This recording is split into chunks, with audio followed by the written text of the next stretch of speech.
Gracias por estar con nosotros una semana más. Estamos en Sobre la Mesa. El día de hoy vamos a conversar sobre un tema bastante particular que esperamos que nos acompañen a lo largo de toda la transmisión. Vamos a hablar sobre fútbol, pero vamos a hablar sobre fútbol de una manera particular. Queremos contestar a la pregunta: ¿qué es lo que se juega fuera de la cancha? Tenemos que entender el fútbol como una actividad con un arraigo social muy importante. Podemos hablar del fútbol en varias dimensiones: como juego, como actividad deportiva, como espectáculo, pero también como un negocio. Queremos hacernos varias preguntas. Por ejemplo, si son compatibles estas 3 dimensiones o estas 4 dimensiones, si en el desarrollo del fútbol nacional estas dimensiones avanzan a una misma velocidad o por el contrario existen rezagos en algunos aspectos que afecten la actividad, por ejemplo, en la moral del jugador o también, por ejemplo, en su dimensión identitaria, en la dimensión de pertenencia que tiene para muchas personas. Estas son partes de las preguntas que queremos hacer en este programa. Vamos a un reportaje, ya regresamos. Fútbol en Costa Rica, lo que se juega fuera de la cancha en Sobre la Mesa.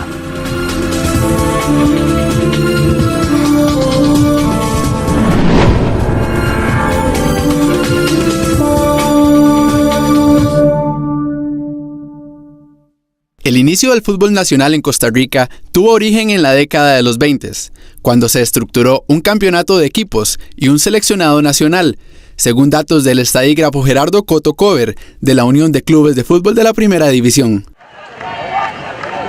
Un deporte que inició en canchas abiertas, pero al día de hoy contabiliza ya 100 torneos en la historia del fútbol costarricense.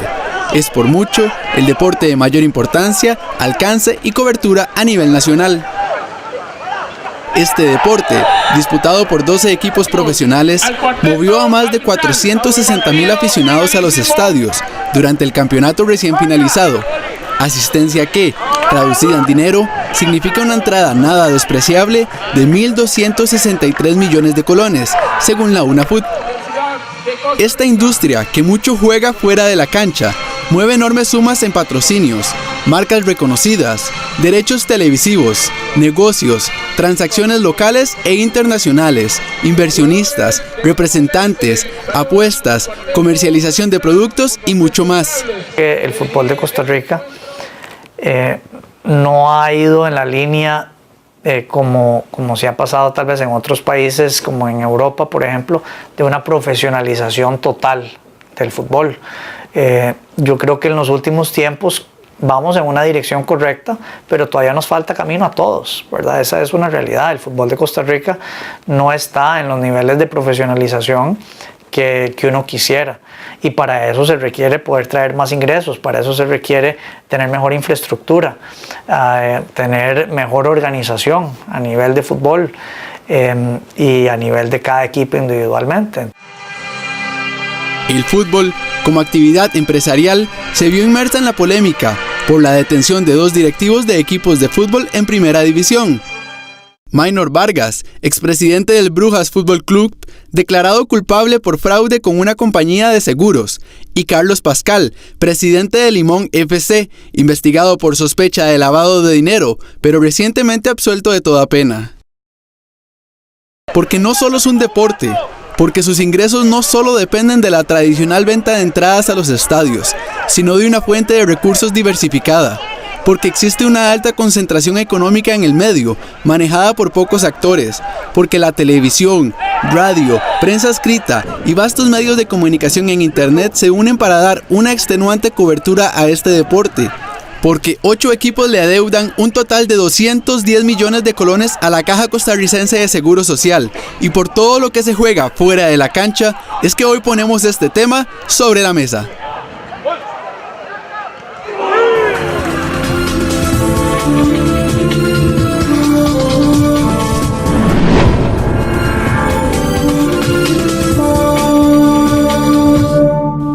Volvemos a Sobre la Mesa. Vamos a dar inicio a la primera parte del programa, que como siempre es la entrevista.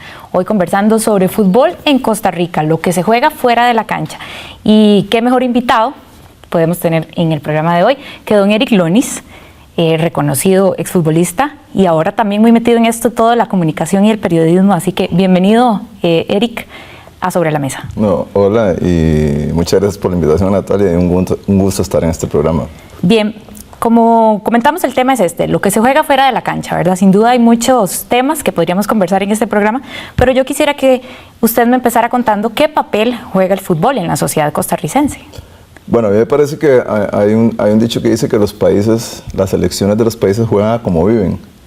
O sea, los países, y mucho incluso tiene que ver con el clima. Si usted se pone a ver, los países que están más cerca del Ecuador, por ejemplo, Colombia, Brasil, ciertos países africanos juegan mucho al toque dentro de la cancha. ¿Por qué? Porque no quieren correr porque hace mucho calor, entonces que corre el balón.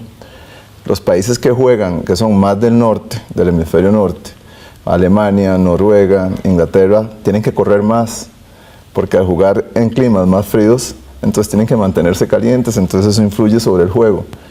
Entonces no solamente en la forma de jugar de las selecciones influye la parte climatológica, sino también la parte social, cómo viven, cómo ven el fútbol y hasta cómo ven la vida. La diferencia entre los brasileños y los alemanes, con solo verlos jugar, cada uno ve. Que yo sepa, el carnaval de Alemania no es tan famoso como el carnaval de Río. Y en el fútbol dentro de la cancha se nota. Así que hasta en la forma de jugar se denota la cultura de un pueblo y eso es importante. ¿Cómo es la forma de jugar del tico y de qué manera refleja eso aspectos de la cultura del país? Para mí emotiva. El tico es sumamente emotivo, muy conformista, que responde casi siempre a estímulos. Casi siempre la gente dice que Costa Rica o los equipos de Costa Rica cuando están con el agua al cuello es cuando juegan mejor, lo cual es cierto. Que es exactamente lo que pasaba con la mayoría de los estudiantes cuando estábamos en el cole o en la escuela, que dejábamos todo para el último minuto y cuando ya venían los tiempos de asignaciones o de hacer exámenes era cuando estudiábamos, cosa que no pasa en otros países. Así que en cierta forma eso se refleja por ese lado y también nosotros somos... Aunque tenemos cosas muy buenas como país, también somos mucho de la ley del mínimo esfuerzo, de hacer apenas lo suficiente. Son muy pocos los jugadores, o un porcentaje muy poco, que se esfuerzan más que el promedio. Y me parece que también, en términos generales, refleja un poco la forma en que el tico vive. Entonces, los que se esfuerzan más que el promedio tienden a sobresalir. Entonces, aquí en Costa Rica no es tan difícil sobresalir en el fútbol, porque es nada más esforzarse un poquito más que los demás. Y lo vas a lograr, ¿verdad? Ahora, si bien el fútbol refleja muchos aspectos, no solo, digamos, el tema cultural, etcétera, hay muchos aspectos que influyen en el fútbol más allá de la práctica deportiva. Tal vez podríamos ahondar sobre esos aspectos. Bueno, para mí un tema que ha hecho que el fútbol pierda ese romanticismo, en cierta forma, que pierda ese sentido de pertenencia de los equipos hacia ciertas regiones, es el tema del dinero. Digamos, dicen que Costa Rica se inició a partir del fútbol y la religión, ¿verdad? Que los pueblos crecieron donde había una iglesia y al frente una plaza, que hoy casi siempre las plazas las convirtieron en parques, ¿verdad? Pero había una iglesia y una plaza, entonces la gente iba a misa y después de misa se quedaba viendo el partido que había ahí. Hasta ese momento era simplemente una cosa de pasatiempo de la gente, el que jugaba lo hacía por pasatiempo, también para que lo vieran cuando la gente salía de misa. Claro. Y además los que lo dirigían era el pulpero, el sacerdote, el carnicero, que hacía rifas, que la esposa lavaba el uniforme y que él era el entrenador, entonces lo hacía simplemente por la pasión de hacerlo. Pero llegó un momento en que se dieron cuenta que el fútbol es un negocio que mueve muchos millones de dólares alrededor del mundo y Costa Rica no es la excepción. Entonces otra gente con otros intereses distintos a las que tenía el pulpero y el carnicero se empezó a meter en la dirigencia. No digo que todos, porque ha habido gente muy buena y hay gente muy buena y muy apasionada por el deporte, pero en términos generales la identificación del dirigente con ver a su equipo jugar bien se ha perdido. Entonces, ¿por qué? Porque ahora lo quiere ver a su equipo generando mucha plata para ganar él como dirigente, o para ganar imagen, o para ganar otras cosas que no necesariamente tienen nada que ver con la parte deportiva. Y genera plata, el fútbol en Costa Rica es un muy buen negocio, digamos, a nivel de clubes. Bueno, vamos a ver, empecemos del 90 para acá, que fue cuando Costa Rica asistió al primer mundial. Yo creo que Costa Rica se ganó en ese mundial, creo que $2 millones. Creo que por ir al mundial del 2002 se ganó, creo que $4 millones y $6 millones por ir al mundial de Alemania. Estamos hablando 6 y 4, 10, $12 millones. más los derechos de televisión, más la publicidad, yo creo que puede haber los ingresos, o sea, no tengo los datos, estoy bateando ahí, que puede haber solo en el tema de la selección, entre ingresos de televisión, publicidad y premios por haber, estamos hablando de unos $50 millones, multiplicado por 500, es demasiado, miles de millones de colones. Entonces, por supuesto que hay mucha riqueza. No estamos hablando ni de los derechos de televisión para los equipos, ni de las ventas de jugadores, ni de los ingresos de aficionados. Es muchísimo dinero. Sin embargo, cuando usted empieza a ver la infraestructura a la par de los ingresos generados, no se nota. O sea, el estadio de la Liga sí tiene mejoras, pero es básicamente el mismo de hace 30 años. El de Heredia más bien es menos de lo que era antes porque se le llevó la gradería, ahora es menos. Y los estadios de San Carlos, de Punta Arenas, de Limón, ahí sí se construyó uno, pero en términos generales han sido lo mismo. Entonces, ¿dónde está todo ese dinero que ha generado alrededor del fútbol? Porque tampoco es que los jugadores que han jugado en Costa Rica han salido millonarios. Exacto. O sea, los que han mejorado sustancialmente su situación socioeconómica han sido los que han salido, los que han jugado fuera o han hecho carrera fuera. Y su situación futbolística, digamos, esta inversión millonaria en el fútbol, ¿ha beneficiado a la práctica del fútbol como deporte? Pues sí, yo creo que el dinero no es bueno ni es malo, depende, digamos, del uso que se le dé y también del enfoque que cada uno le dé. A mí me parece que es bueno porque de una u otra forma es una opción, una opción que se le puede presentar a cualquier persona que tenga un niño que juegue bien, porque el fútbol femenino todavía no da para eso, pero que tenga un niño que juegue bien a elevar su nivel socioeconómico.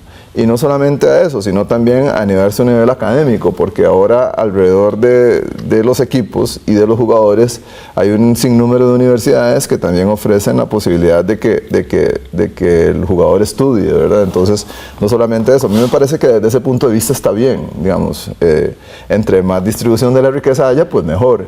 Y si un muchacho de una zona bananera que está jalando banano tiene la opción de jugar fútbol, elevar el nivel socioeconómico de su familia, me parece genial.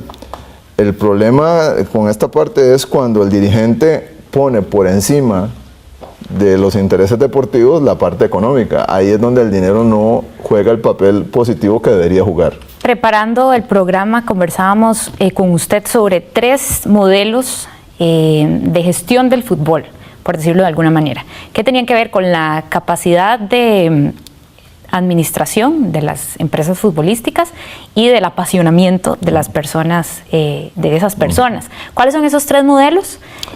Bueno, para mí la gente tiene que sentir pasión por lo que hace. O sea, no todos tienen el privilegio de hacer lo que les apasiona, digamos, pero digamos, la gente que se mete en el fútbol porque lo hace por su propia escogencia, tiene que sentir pasión. O sea, si usted no siente pasión por el fútbol o por el deporte, no puede ser presidente de un club.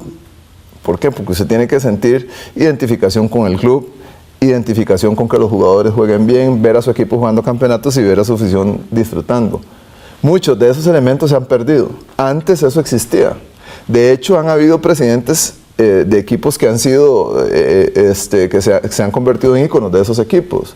Guillermo Vargas Rondal en San Ramón, Ricardo Saprissa, don Isaac Sazo en el Herediano, el mismo Hermes Navarro con Punta Arenas, y se me van otros que han sido presidentes, don Enrique Wilder, en paz descanse, bueno, todos algunos se mencionaban en paz descanse, pero ellos sentían una identificación. Hoy usted ve un gerente en un equipo, después lo ve en otro equipo, después lo ve gerente, o sea, ¿qué identificación va a tener? Claro. Entonces, usted tiene que sentir pasión, porque usted le puede faltar conocimiento. Okay. Pero si usted tiene la pasión, usted busca la manera de aprender en cuanta actividad de Navidad tenga. Entonces, a mí me parece que hay una escasez de pasión y de identificación. Bien, vamos a seguir conversando sobre esa escasez de pasión y tal vez mencionando casos puntuales en el siguiente bloque, porque ya se nos acaba el tiempo. Regresamos para hablar aquí de lo que se juega fuera de la cancha en cuanto al fútbol en Sobre la Mesa. Ya regresamos.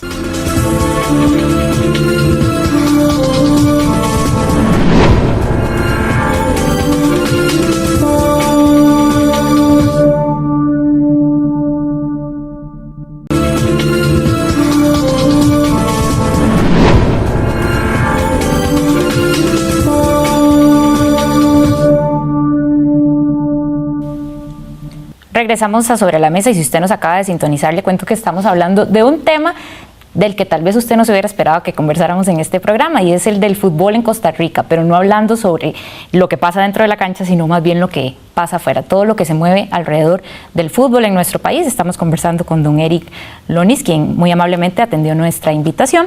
En el segmento anterior hablábamos sobre esos modelos, ¿verdad? La combinación del conocimiento en empresariado y en administración del negocio futbolístico y de la pasión que debe tener un dirigente deportivo. Hablábamos de los modelos que han sido positivos. Quisiera que refiriéramos a esos modelos que tal vez no han sido tan beneficiosos para el fútbol nacional. Bueno, es difícil, pero vamos a ver, Saprissa lo tuvieron que rescatar de la quiebra. La liga tuvo que hacer arreglos de pago. El Herediano también tuvo que entrar o inversionistas para poderlo sacar. El Cartaginés, la misma situación. Ni hablar de equipos como Limón, o sea, que ha sido generalizado. Así que la incapacidad gerencial de la mayoría de los equipos ha sido notable. Yo digo por dos razones. Una, en parte porque la gente que está muchas veces no es tan apasionada. Y segundo, también por sus capacidades, porque yo también puedo sentir mucha pasión por algo, pero si no tengo la capacidad, yo puedo querer arreglar mi carro y abrirlo, pero si lo abro y no sé dónde está el carburador o los inyectores, por más apasionado que sepa, no lo voy a poder reparar. Entonces, a mí me parece que la gente se ha quedado como en el modelo de pulpería, que antes el pulpero o el carnicero, como te dije, podían manejar relativamente un equipo. Pero cuando los equipos pasaron a generar tanto dinero, tantos ingresos, cuando la gente se empezó a dar cuenta que podrían vender un jugador en $1 millón o que podían cobrar derechos de formación por un muchacho que con solo tenerlo 3 años en sus divisiones menores puede conseguir $200 o $300,000, esa gente se quedó en el negocio, pero sin la capacidad para administrar esas cifras. Y a mí me da la impresión de que, bueno, pues, además de que esas cifras atraen a cierta gente, pues usted tiene que tener cierta capacidad financiera administrativa para hacer eso. Y eso se refleja no solamente en el fútbol, yo creo que también en otras actividades deportivas. Por ejemplo, el Estadio Nacional. O sea, no cualquiera puede manejar una infraestructura de ese tipo con los costos, con los gastos operativos, con los gastos de mantenimiento, y aquí cualquiera cree que lo puede hacer. Exactamente lo mismo pasa, el resultado es el que estamos viendo. Entonces tiene que tener gente que sepa del negocio en que está, y muchas veces eso no sucede. El tema de la corrupción en el fútbol ha sonado mucho fuera de nuestras fronteras. Aquí también ya hemos tenido algunos casos particulares. ¿Cómo ve usted, cómo ha evolucionado este tema de la corrupción en el fútbol nacional? Yo creo que tal vez en Costa Rica es uno de los países que no se puede sentir orgulloso por eso. Digamos que no ha tocado mucho el tema de corrupción. Sí, yo digo que no. Por ejemplo, en Italia han habido jugadores que han estado en la cárcel por arreglar partidos. Aquí eso nunca se ha visto. Bueno, pero tenemos el caso de Maynor Vargas. Bueno, sí, eso es lo que pasa, es que eso es un caso de capitales dudosos que se metieron en el fútbol, ¿verdad? El fútbol como deporte a mí me parece que se ha mantenido en términos generales limpio. Ahora en Europa, que incluso tocó a Guatemala, hubo jugadores que se vieron involucrados en ese tipo de cosas de arreglo de partidos.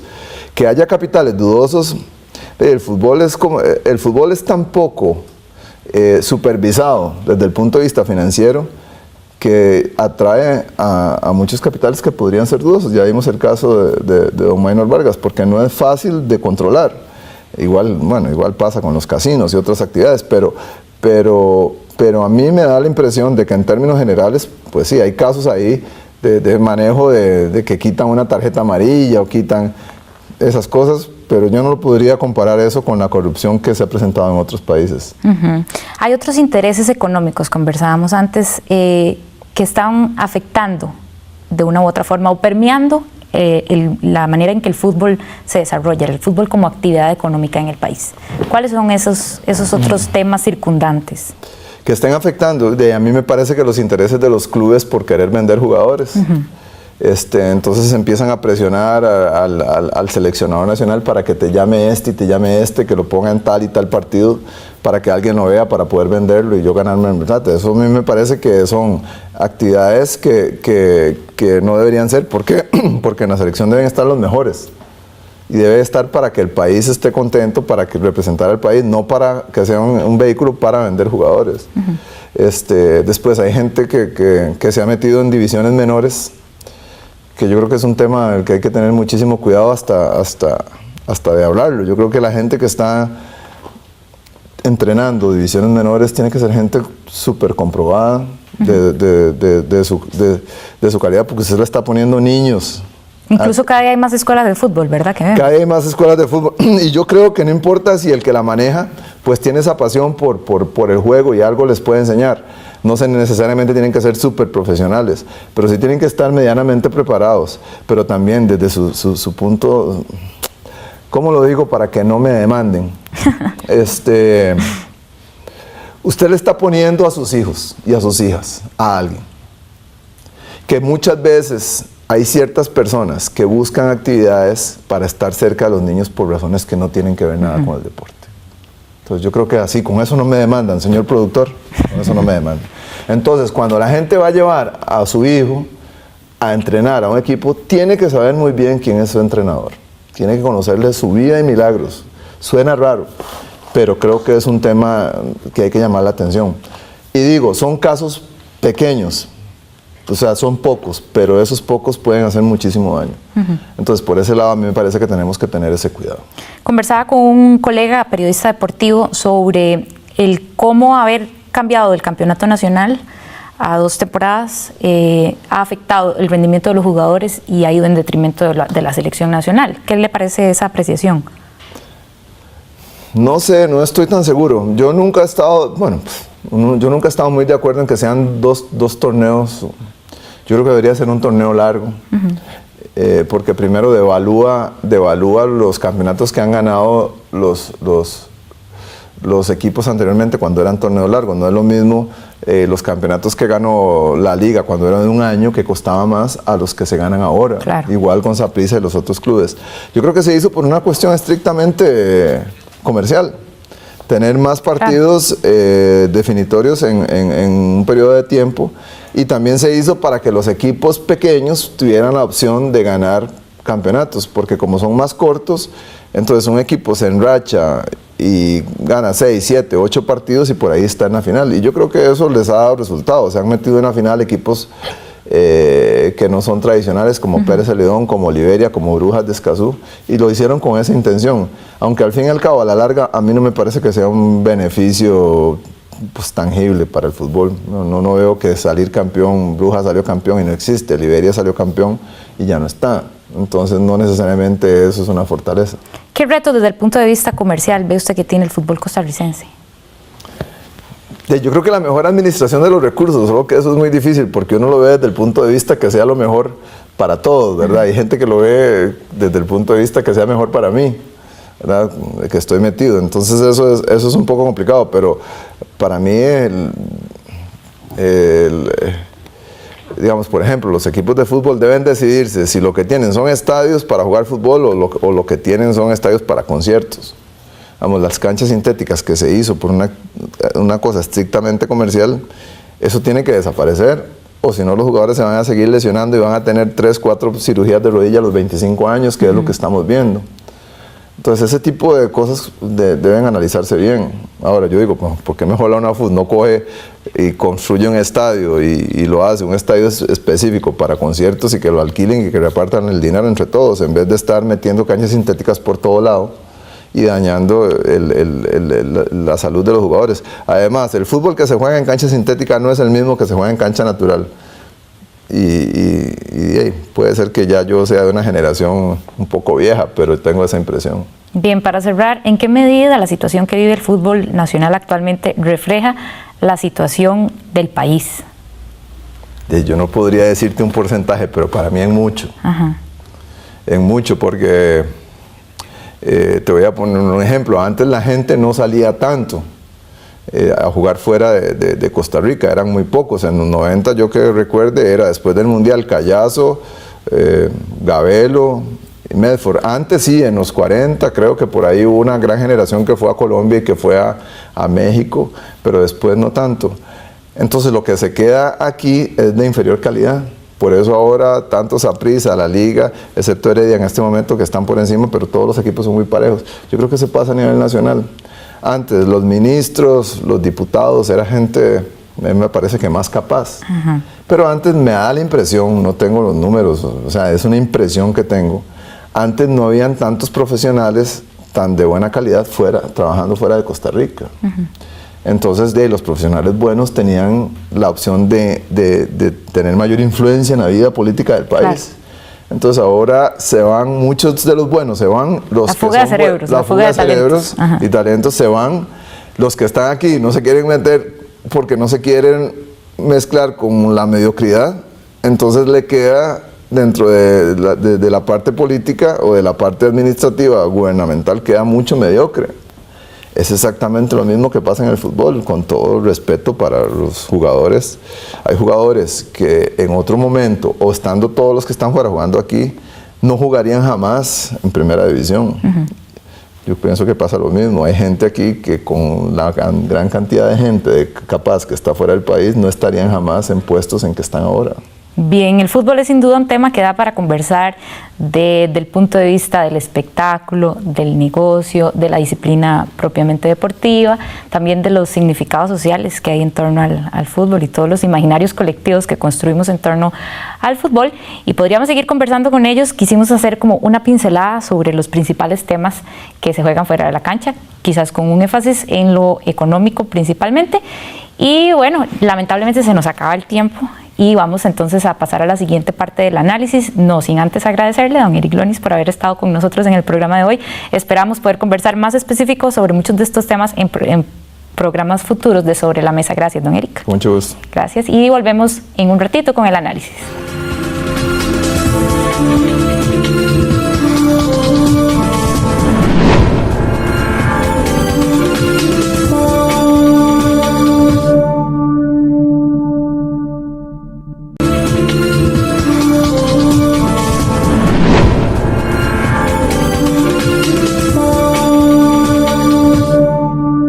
Gracias por continuar con nosotros. Estamos en Sobre la Mesa el día de hoy conversando sobre fútbol. ¿Qué es lo que se juega fuera de la cancha? Y bueno, para continuar, en este caso con el análisis, nos acompañan dos personas bastante conocedoras de la actividad deportiva que le siguen el pulso el día a día a esta actividad. Por un lado, a mi izquierda me acompaña el señor Arnoldo Rivera, quien es historiador y periodista, y también el señor Wino Kenor, quien es periodista también y entrenador deportivo. A los dos les agradezco mucho que nos acompañen. Vamos a conversar un poquito más sobre lo que ya don Eric Lonis nos planteó en el panel anterior. Me parece que queda claro que a partir de esta entrevista que existe un panorama bastante complejo que nos indica que efectivamente hay elementos en el fútbol que se juegan fuera de la cancha, ¿verdad? Yo quisiera que conversáramos sobre ese. De entrada me parece que existen como tres grandes dimensiones. La dimensión de entender el fútbol como un juego, la dimensión de entender el fútbol como un espectáculo y por otra parte como una actividad empresarial. La pregunta concreta, ¿han evolucionado estas tres dimensiones a una misma velocidad o por el contrario ustedes observan rezagos en lo que respecta al fútbol en Costa Rica? Don Wino. Sí, gracias. Creo que el fútbol en Costa Rica se ha rezagado, es decir, no vamos a hablar del nivel del fútbol, pero me interesa mucho sobre todo en el campo económico, porque los equipos aquí en Costa Rica normalmente están quebrados casi todos. Se habla mucho de las cargas sociales, se habla de que la gente no va a los estadios, que el espectáculo es malo, y si el espectáculo es malo, pues evidentemente la gente no va. Sin embargo, es muy interesante porque el fútbol creo que está basado en tres grandes campos, es decir, uno es el campo sociológico, el otro es el campo psicológico y el otro el campo antropológico. Y entonces, bueno, de pronto uno dice, sí, psicológico, sociológico, como que van un tanto de la mano, pero ¿qué tiene que ver el antropológico? El fútbol como una actividad,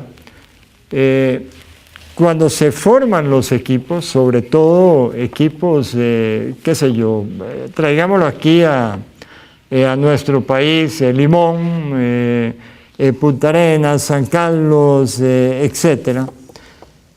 El campo antropológico lo que viene a dar es como una situación de pertenencia. Es decir, recordemos que las tribus de pronto llegaban y competían, es decir, competían en diferentes actividades, competían por la comida, competían por la sobrevivencia, y entonces esa situación ha llevado al ser humano a que el campo sociológico, es decir, el llegar y tener entonces comunidades identificadas con algo. Parte del rezago que usted menciona se asocia de alguna manera con alguna pérdida en el desarrollo de pertenencia, en este carácter identitario. ¿Se podría relacionar por una disparidad entre estas tres dimensiones del fútbol que yo planteé? Correcto. Es decir, yo creo que ahí tenés toda la razón. Entonces, hacía referencia a esto porque equipos, por ejemplo, regreso a equipos como Punta Arenas, como Limón, y aquí voy a tomar prestado cómo se ha desarrollado, por ejemplo, un equipo como el Borussia Dortmund, que todo el mundo, yo creo que en estos días lo ha oído mencionar. Entonces, este equipo basó o ha basado su estrategia, sobre todo de mercadeo, en un equipo del pueblo. Lo ha llamado equipo del pueblo. Pero usted no ve, en el caso de, digamos, Punta Arenas, Limón, que busquen llegar e integrar a la gente, a la tribu, al aspecto este que hablábamos sociológico, identificándolo con el equipo. Entonces, obviamente se pierde, es decir, ahí se pierde todo. Por ejemplo, usted ve el caso de Cartaginés aquí en nuestro país, la euforia que causó Cartaginés. ¿Por qué razón? Bueno, porque hubo pasión, algo que requiere esta actividad, pero al mismo tiempo se identificaron. De pronto, por unos días, fue la tribu, fue el equipo del pueblo y generó. Arnoldo, podríamos decir que este tema que muy bien plantea don Winor obedece de alguna manera a una desvinculación entre lo que es el fútbol como negocio al fútbol como juego o como actividad deportiva. Lo que yo creo es que, bueno, siguiendo bueno, es que el fútbol sí es un negocio. Y el fútbol, que puede ser bueno o puede ser malo. Lo que pasa es que yo creo que en este país no se sabe manejar. Hay falta de identidad, hay falta de planificación, hay falta de transparencia, hay falta de muchas cosas. Pero, por ejemplo, Cartago, para seguir con el ejemplo, sí ha rescatado un poco de la identidad Cartaga, porque de los jugadores titulares hay como 9, 10 de herencia Cartaga. Creo que en el campeonato pasado lo vimos con Heredia también. Un poco de eso. Y Saprissa, por ejemplo, ha estado tratando de reivindicar desde la llegada de los nuevos dueños ese sentido de pertenencia de Saprissa, con la recuperación del color, la recuperación de su base tradicional. La parte simbólica. Exactamente, porque el fútbol es también de mucha representación. O sea, el fútbol también es como un gran escenario, como un gran teatro colectivo donde usted juega. Al final de cuentas es un juego. Usted juega ahí y usted representa. Usted representa masculinidad, representa ciertas cosas, ¿verdad? Hay ciertos insultos fuertes que tienen que ver con la ausencia de masculinidad o es muy peyorativo con el asunto de la feminidad. Como se tratan los jugadores. ¿Y a qué se debe esto? ¿A qué se debe este deterioro que ustedes dos están diagnosticando y que ya fue presentado en el panel anterior también? El punto es que yo creo creo que el fútbol en este país es mal manejado. Es muy mal manejado. No se entiende el negocio que es. O sea, el fútbol es espectáculo. El fútbol es pasión, el fútbol es juego y es negocio. Esos aspectos tienen que estar en delicado equilibrio para que pueda hacer algo más y poder ver lo que hizo el Dortmund. Entonces ese equilibrio parece no estarse dando de manera adecuada. A veces no me parece que esté dando adecuado, que no se está dando de la forma más adecuada, porque como apuntaba Eric, los dirigentes, le sale un jugador, están con el agua al cuello, no administran bien su patrimonio y venden un jugador. Y no hay una forma de identificarse con alguien. El Puerto, por ejemplo, usted no puede identificar a alguien como Leoni Flores, ahora que es identificado con el Puerto. Sí, los grandes íconos. Exactamente. Julio Fuller, en Limón, por ejemplo, Bismarck Duarte en Guanacaste. Esas cosas, el Príncipe Hernández o lo que fue Matapín Ramírez en San Carlos, o Juan Pablo Chacón en San Carlos, sí. lo que fue en su momento, por decirle algo, el Macho Güero en la liga, por decir algo bien viejo. Estas cosas ya se ha perdido mucho. Por ejemplo, hay un fenómeno, y me gustaría que usted, don Winner, se refiriera a esto, que es el tema de la venta de franquicias. Ahí yo veo, por ejemplo, un caso muy concreto en el cual hay un choque entre lo que es la moral del fútbol o el fútbol como actividad versus el fútbol como efectivamente como un ejercicio económico. ¿Qué consideración tiene usted al respecto de esta? Bueno, yo creo que el aspecto de las franquicias aquí en nuestro país se ha satanizado demasiado. La venta de franquicias de pronto aquí se vio o se ha visto como un ingreso más en el fútbol, como parte de ese negocio. Vean qué interesante, volviendo a la situación del fútbol. Imagínense que el fútbol en el mundo es la 17ª economía mundial. Vean lo que genera. Es el 17, la actividad número 17 que genera más en el mundo. O sea que es normal entonces que haya una actividad económica y que hayan empujoncitos, por decirlo así, de ciertos sectores en relación con esta actividad. Claro, pero sin embargo, hace 20, 25 años, el principal ingreso, es decir, cuando usted hablaba de que el fútbol de Costa Rica de pronto se ha rezagado, hace 20, 25 años, el principal ingreso de los equipos de fútbol era la asistencia a los estadios. Eso le iba a preguntar, ¿son las aficiones de los equipos o continúan siendo en este contexto las aficiones de los equipos importantes para este nuevo fútbol? Definitivamente, o sea, las aficiones sí, las taquillas no. No, pero ¿cuál es la diferencia? Entonces, la gente va al estadio, pero no toda la gente puede ir al estadio, pero la gente sí te puede comprar una camiseta, sí te puede comprar un bolígrafo del equipo, sí puede comprar una bandera. Eso es lo que yo insisto, el mal manejado. El marketing que se hace alrededor del fútbol es realmente pobre. Estamos hablando de que el fútbol tiene una población cautiva. Es el deporte principal en el país, aunque le guste o no le guste a la gente. ¿De dónde provienen los ingresos entonces? No, para tal vez seguir con la idea que tenía hace 20, 25 años, el 65% de los ingresos de un equipo eran mediante taquillas. Actualmente, esas entradas se han reducido a un 24%. Entonces, ¿qué significa la gente que asiste a los estadios? La gente que asiste a los estadios lo que significa, volvemos a la idea anterior, la idea de tribu, es la excusa para que se pueda vender el producto. Si hay un estadio lleno y hay una afición detrás de esa actividad, de ese club, ¿qué va a pasar? El club va a vender, como decía Arnoldo, él va a vender otra serie de aspectos. Es decir, aspectos que van paralelos a la misma actividad. Pero si hay un equipo, por ejemplo, que no llena el estadio, no tiene afición, entonces la gente, las agencias de publicidad, los que quieren anunciar sus productos, no van a hacerlo ahí. ¿Por qué razón? Porque tiene muy poca gente, nadie lo ve, nadie lo va a comprar. La gente sigue siendo el combustible de la actividad. Es el combustible, pero entonces ve cómo ha cambiado. Por ejemplo, el Real Madrid, este año llegó y recaudó 512 millones de euros en un año. ¿Por concepto de o por todos los ingresos? Por todo, con un equipo carísimo, comprando a un Cristiano Ronaldo que costó 90 millones de euros, etcétera, etcétera. Pero vean cómo se distribuyen esos porcentajes. De esos 512 millones, el 24%, únicamente el 24%, corresponde a ingresos por taquillas, socios y gente que va.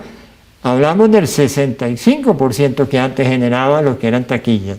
El resto, 39%, y aquí quiero referirme, lo genera la televisión, 39%.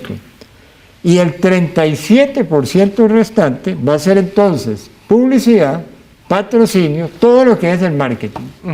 Si puede vender jugadores. El despegue de España, de la Liga de las Estrellas, se debe entender a partir de la entrada de la televisión. Sin la televisión es irreal que el Real Madrid haya hecho los Galácticos, haya tenido o tenga a Cristiano Ronaldo, que haya invertido en traer al entrenador más caro de toda la historia del fútbol, que es José Mourinho. Y es irreal. Y la televisión ahora en Inglaterra es lo que está haciendo que la liga inglesa sea poderosa. Sí, de hecho, esta discusión gira en torno hasta el momento de los ingresos por eso le decía de los clubes, que la afición es importante, pero no las tequillas. Claro. Porque es cierto, en el Bernabéu hay 100,000 personas, sí, pero alrededor del mundo, viendo el partido, hay otros millones. Y entonces, yo quisiera que en el siguiente bloque conversáramos sobre el tema de las actividades conexas al fútbol, pero dejémoslo por ahí. Ya regresamos, estamos en Sobre la Mesa.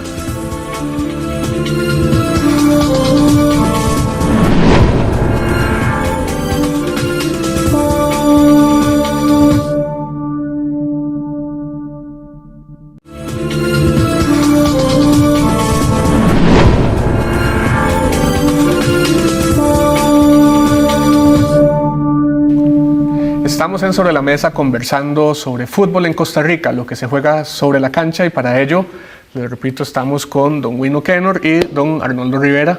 Gracias por acompañarnos otra vez. Estábamos conversando en el bloque anterior sobre el tema de fútbol y televisión como parte de esas actividades conexas. Don Wino, usted quedó con algo que nos quería mencionar sobre el tema. Sí, decía que el Real Madrid de sus ingresos había obtenido el 39% de televisión. Voy a dar un dato más. La FIFA, para el Mundial del 2014, que se va a realizar en Brasil, espera recaudar en todo el Mundial 4.000 millones de dólares. Y de esos, el 65% es por ingresos de la televisión. 35% es por mercadeo y apenas un poquitito por entradas. Ahora, la televisión, por ejemplo en Costa Rica, ¿qué sucede en Costa Rica? Y Arnoldo hablaba algo interesante y ahora estaba recordando de que en la liga inglesa, la Premier Liga inglesa, ellos lo que tienen es una bolsa total. Es decir, la televisión le paga no al Manchester United una parte, al Chelsea otra, no. Ellos pagan una globalidad, digamos, un monto total. Y entonces la Premier lo distribuye. ¿Cómo lo distribuye? Aquí yo creo que viene lo interesante. Él no lo distribuye porque el Manchester United es un equipo, qué sé yo, de mucha tradición, etcétera, etcétera. No. Lo distribuye de acuerdo a la posición que tienen en el campeonato. Vean qué interesante. ¿Qué pasa en Costa Rica? En Costa Rica, bueno, hay un canal que patrocina a Saprissa, es decir, que es el Canal 7, es dueño, es codueño, ¿verdad? Y Repretel, aunque no es codueño, pero tiene todas las baterías enfocadas hacia la Liga Deportiva Alajuelense. Y de ahí entonces los otros equipos. A cada uno le paga por aparte. Entonces, ¿qué sería, digamos, de estos dos equipos si no existieran los otros 10? No se puede hacer campeonato. Entonces, ¿no sería más justo también, y yo creo que mucho más interés, si también tuvieran una bolsa en la cual lo distribuyan? Yo creo que también es un incentivo para subir el nivel de juego, porque el que queda campeón va a recibir más de lo que paga la televisión. Sí, de hecho yo les iba a preguntar si esta desigualdad en el acceso y derechos televisivos perjudica en este caso el equilibrio que debería existir ahora sí en la cancha. Evidentemente. ¿De qué manera? Por decirle algo, a Saprissa le pagan 10 colones y al otro equipo le pagan 1. Entonces usted con estos 10 colones se los invierte, usted tiene más plata y el otro tiene un coloncito, un equipo pobre y no le transmiten sus partidos. Por ejemplo, hay partidos en los que ya tienen los derechos, Canal 7 o Canal 6, y no transmite ese partido porque tiene que transmitir el otro. Entonces el patrocinador dice, bueno, es que, ok, ustedes van a salir en televisión, pero ¿cuándo? ¿Cuándo salen? O sea, es un círculo como, por decirlo así, vicioso, donde no solo es que no les pagan menos, sino que tampoco les permiten que el patrocinador llegue, porque el patrocinador lo que quiere es ver su marca. Sí, de una manera muy abierta yo digo que yo encuentro una contradicción. Y en los 90s, hablando de bueno y eso de bolsa, yo recuerdo que el desaparecido cardiólogo Longino Soto, que era entonces presidente de Liga Deportiva Alajuelense, sacó esa idea. Y a pesar de que Longino... ¿Y cómo le fue? A los demás casi se les para el corazón, ¿verdad? Y eso que Longino era cardiólogo, porque se asustó que les fueran a tocar en la bolsa. Les iba a decir, y a propósito de lo que planteó Eric Lonis, que yo sí percibo, digamos, esta contradicción entre el fútbol como negocio y el fútbol como juego, ¿verdad? Como práctica deportiva. Por ejemplo, se anotaba la diferencia en materia de infraestructura, que estas ganancias no necesariamente se traducen en una mejor infraestructura para la práctica del deporte, o por ejemplo la misma calidad deportiva. ¿Les parece a ustedes que por ahí es por donde va, es el resultado, digamos, de estas dimensiones? Es que el problema es que no hay ganancias. Es decir, Eric habló de ganancias, pero no las hubo. Es decir, la ganancia que hubo fue en el 90 un premio que dio la FIFA por haber clasificado, ¿verdad? Y los restantes 2 mundiales, otro premio. Y entonces, esos premios que le dieron a los equipos en aquel entonces, ahora va a ser un pleito tremendo si Costa Rica clasifica, porque siempre va a ser un pleito, siempre. Pero entonces tomaron ese dinero para pagar deudas. Claro, pero ahí estamos hablando... Y para comprar jugadores, y para inflar salarios. Ahí estamos hablando de dineros que se generan, sin embargo existen otro tipo de dineros, otro tipo de actividades que no se sabe de para dónde se está yendo ese dinero, digamos, lo que genera la industria del fútbol. Sí, lo que pasa es que no genera, es decir, tener la plena seguridad que no genera. ¿Y por qué no genera? Un canal de televisión que tenga cobertura nacional y transmite un juego, ¿cuál juego va a transmitir el domingo? ¿El de Saprissa o el de Alajuela? Entonces, si yo soy un empresario, ¿dónde quiero invertir? ¿En Saprissa o Alajuela? Yo no voy a invertir en Limón, yo no voy a invertir en Punta Arenas, en Carmelita. Que es lo que decía hace un rato, de cada muerto obispo saldrá en la tele. Sí, entonces, ¿por qué? Porque la televisión, si yo soy un empresario, la televisión no me va a dar exposición de mi producto. Entonces, la gente no va, además de que la gente no va, el patrocinador no quiere invertir ahí, y entonces, ¿quién es el que puede llegar y verdaderamente hacer negocio? El equipo que tiene el respaldo de la televisión, que tenga una cobertura nacional. Sin embargo, fue otro de los elementos que planteó don Eric, que a mí me resultó muy interesante, es la idea de este dirigente de fútbol que no necesariamente está por la actividad deportiva, sino por el negocio. Por ejemplo, en algún momento me encontré alguna nota en la que se hablaba de que la incorporación de Vergara en el fútbol nacional no tenía tanto que ver con el Deportivo Saprissa, sino con el posicionamiento de la marca Omnilife. Lo mismo se dijo en su momento de Pizzas 2x1, que son marcas que se aprovechan en este caso de la industria del fútbol para posicionarse. Entonces, a eso me refiero yo. Existen, por ejemplo, todo un mercado de contratos, de servicios de representación, patrocinios, patentes de marca, la publicidad que se ha venido diciendo. Bueno, ¿quiénes están beneficiando en este caso de este tipo de actividades paralelas al fútbol? Pues las marcas. Pues las marcas, evidentemente, no sé si los jugadores. Ahora los jugadores muchas veces lo que hacen es agarrar el avión y montarse y se van a la Liga Chipre, a la Liga Bangladesh, a la competitiva Liga de Malta, porque eso es una desesperación por salir y ganar dinero.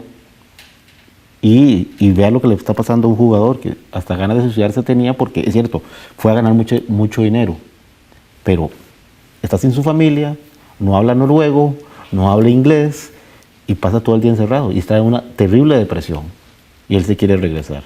Entonces esa parte del negocio está muy mal atendida. Entonces, ¿quién ganó ahí? ¿El empresario que lo colocó?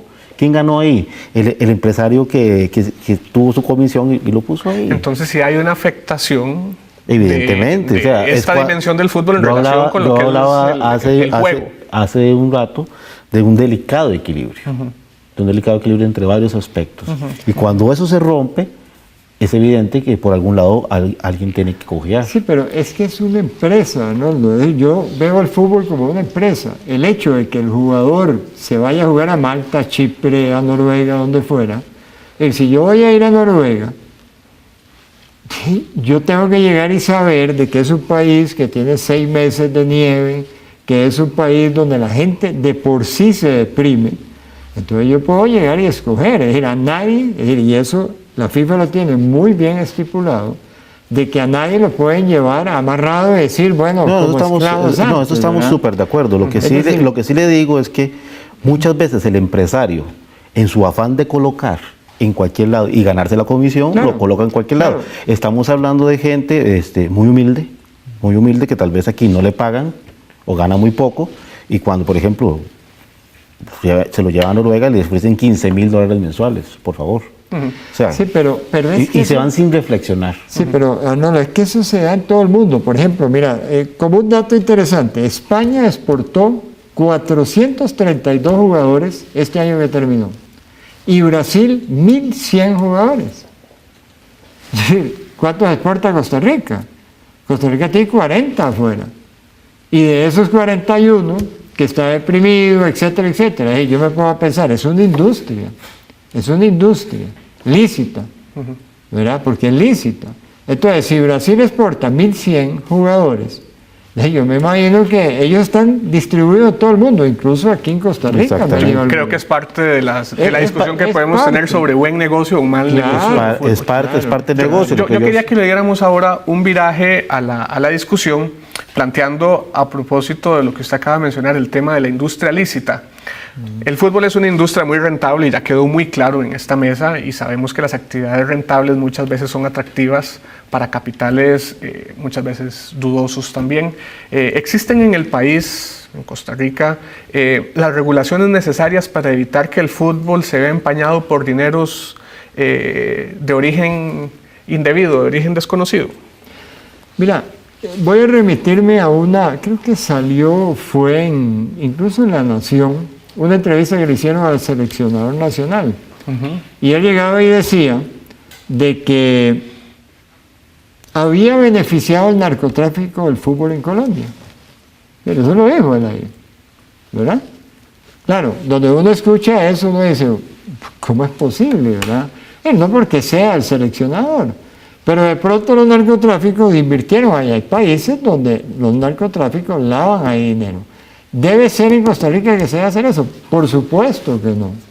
Por supuesto que no. Nosotros tenemos una actividad futbolística muy, muy reducida. Usted hablaba de Vergara. ¿Por qué Vergara se fue? Vergara vino aquí y la primera medida que él tomó fue aumentarle el salario a los jugadores, ¿verdad? Porque él pensaba que era una plaza como la mexicana. ¿Y qué pasó con él? Él comenzó entonces con Saprissa, pudieron ir a un mundial, ganó X cantidad de dinero, de pronto dice, bueno, ¿qué vendo? Comenzó a vender las joyas de la abuela, vendió todos los jugadores que podía vender y se dio cuenta que ya no había nada más que pudiera exprimir, ni siquiera darle a su empresa dividendos por otro lado. Y entonces, ¿qué hizo? El equipo comenzó a dejarlo que se fuera muriendo. Sí, don Eric Lonis hablaba de que en el país la legislación, la regulación no es como muy adecuada. Yo sí creo que no es regulación. Yo sí creo que el caso de don Minor Vargas dolorosamente lo probó. Sí, ¿cómo lo hacen en otros lugares? Bueno, tienen que auditarse sus estados y lo que se paga se tiene que demostrar, porque también le pagan a tributación directa o a los impuestos. Aquí es, no sé qué será más fácil, pero es imposible que uno sabe cuánto gana un futbolista. ¿Quién debería sentirse interpelado en relación con esta situación? Bueno, Los partidos políticos, no sé, el Ministerio de la Hacienda. Federación, El Ministerio de el Hacienda. Poder Judicial. A mí me dijo ¿Quién? un jugador, de los más malos que he visto jugar, pero Malos en la cancha. malos en la cancha y sobrevalorado, uno de los más sobrevalorados que terminó estar jugando en Guatemala. Y me decía a mí, es que yo no sé por qué la gente no lo puede ver un poquito acomodado y empieza a preguntar cosas que no le importan. La gente era tributación directa, esa era la gente. Y las cosas que no le importaban era lo que Mateo Quintavalle le estaba pagando. O sea, como que hay algunas preguntas que necesariamente hay que hacer. Hay que hacerlas, Que no se están definitivamente. haciendo, O sea, parece. mientras no haya transparencia, o sea, y también con Minor Vargas, que ahora está puesto a buen recaudo en una celda. Con don Minor Vargas lo que pasaba fue esto.